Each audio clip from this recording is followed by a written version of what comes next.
Hello दोस्तों, उम्मीद है आप लोगों का दिन अच्छा जा रहा है। आज हम बात करने वाले हैं कुछ ऐसी इन्वेस्टमेंट्स की, अगर आपको अर्ली रिटायरमेंट चाहिए तो आपको कैसा कॉर्पस बिल्ड करना चाहिए। तो आज जो हमारी डिस्कशन है वो एक बहुत लॉन्ग टर्म की डिस्कशन है। जैसे अगर आपको 20-25 साल के लिए इन्वेस्ट करना है अर्ली रिटायरमेंट के लिए, तो आपको कैसे इन्वेस्टमेंट करनी चाहिए। तो नंबर वन तो हमको क्लियर होना चाहिए कि अगर आपको अर्ली रिटायरमेंट चाहिए उसके लिए आपको अग्रेसिव ग्रोथ चाहिए, क्योंकि आपको थोड़े से साल में, अगर आप लगा लो 20-25 साल के करीब वो आपकी लाइफ स्टार्ट हो रही है या होनी है, आपको अगले 20-25 साल में हाई ग्रोथ चाहिए ताकि आप 40-45 के करीब रिटायर हो सको। तो एक ज़रूरी पॉइंट है कि आपका जो रिटायरमेंट कॉर्पस है वो 30 या 40 साल के करीब आपको हेल्थी रिटर्न्स देनी चाहिए स्लो होने से पहले। तो ये ऐसी रिटर्न्स आपको सिर्फ लार्ज कैप इन्वेस्टिंग में करने से नहीं मिलेगी। और नंबर दो है कि इन्फ्लेशन ईट्स अवे वैल्यू। तो अगर आप सिर्फ लार्ज कैप में इन्वेस्ट करेंगे तो आपको इन्फ्लेशन भी थोड़ी सी इधर उधर डिफीट कर सकती है, तो आपकी लॉन्ग टर्म में वेल्थ क्रिएशन इतनी हाई नहीं होगी। और इसलिए स्मॉल कैप एक बहुत ज़रूरी रोल प्ले करती है अगर आपको वेल्थ क्रिएशन करनी है, अर्ली रिटायरमेंट चाहिए, क्योंकि इनमें कंपाउंडिंग बहुत हाई होती है।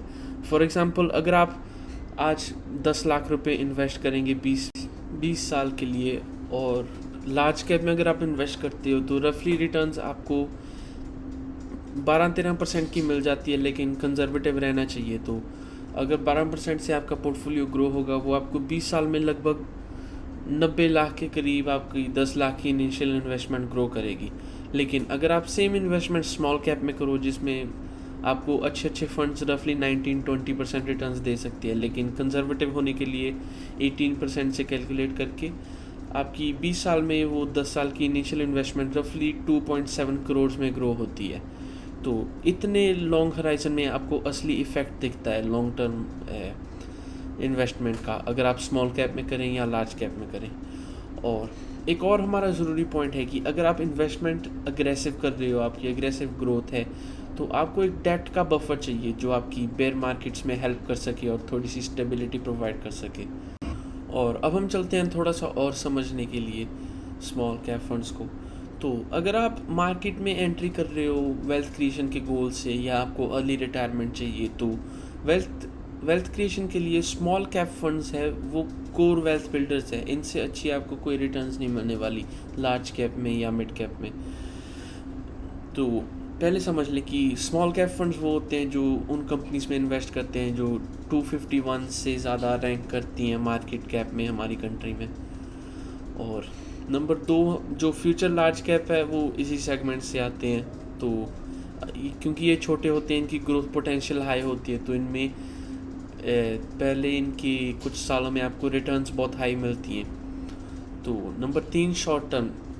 अगर आप शॉर्ट टर्म के लिए मार्केट में एंट्री कर रहे हैं तो स्मॉल कैप इतना सजेस्टेड नहीं है, क्योंकि इसमें वॉलेटिलिटी हाई होती है।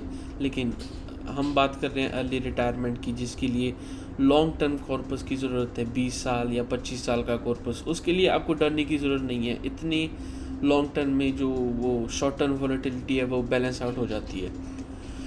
और historical performance, small cap index की ग्रोथ रफली, अगर आप अच्छा फंड है तो वो 20-21% की ग्रोथ दे देते हैं, लेकिन जब भी हम कैलकुलेशन करें तो कंजर्वेटिव फिगर से करनी चाहिए। तो स्मॉल कैप के इंडेक्स आपको रफली 14-18% की रिटर्न्स आराम से दे सकती हैं, और दूसरी साइड पे निफ्टी 50 आपको रफली 11-12-13% की रिटर्न देते हैं। तो ये लॉन्ग टर्म में बहुत डिफरेंस डाल देती हैं। जैसे बताया था कि 10 लाख की इन्वेस्टमेंट लार्ज कैप में आपको 20 साल में रफली 90 लाख बना के देगी, और स्मॉल कैप में वही सेम इन्वेस्टमेंट आपको 2.7 करोड़ के करीब ग्रो होके दिखा देगी।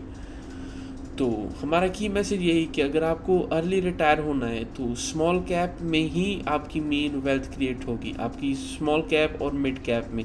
लार्ज कैप में आपकी वेल्थ क्रिएशन का गोल है अगर बहुत स्लो क्रिएट होगी, और आपको बहुत ज़्यादा लंबा समय चाहिए होगा। और अब हम चलते हैं एक और ज़रूरी पॉइंट पे कि अगर आप अपना अर्ली रिटायरमेंट या वेल्थ क्रिएशन का कॉर्पस क्रिएट कर रहे हैं, आपको एक डेट बफर ज़रूर चाहिए।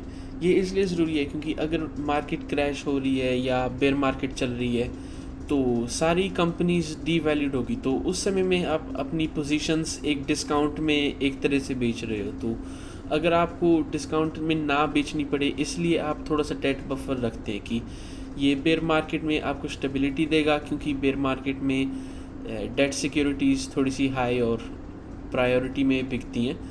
और नंबर 2, आपको अपनी अच्छी पोजीशन सस्ते में नहीं बेचनी पड़ेगी।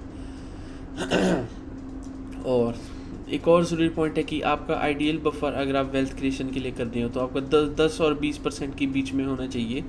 अगर आपका डेट बफर बहुत ज़्यादा बड़ा है तो वो भी आपको एंड ऑफ द डे आपकी वेल्थ क्रिएशन को इम्पैक्ट करेगा। तो ये 10-20% के बीच इसलिए होना चाहिए ताकि अगर बेयर मार्केट चल रही है तो आप 1-2 साल अपना खर्चा इट्स डेट सिक्योरिटी से कर सकें और आपको अपनी अच्छी डीवैल्यूड पोजीशंस ना बेचनी पड़े। तो इस वीडियो के लिए यही था दोस्तों। अगर आपको कोई स्पेसिफिक टॉपिक पे वीडियो चाहिए वो मुझे कमेंट्स में बता देना, और अगर इस वीडियो से कुछ सीखने के लिए मिला तो सब्सक्राइब ज़रूर करना, उससे थोड़ी सी मेरी भी हेल्प हो जाती है। Thank you.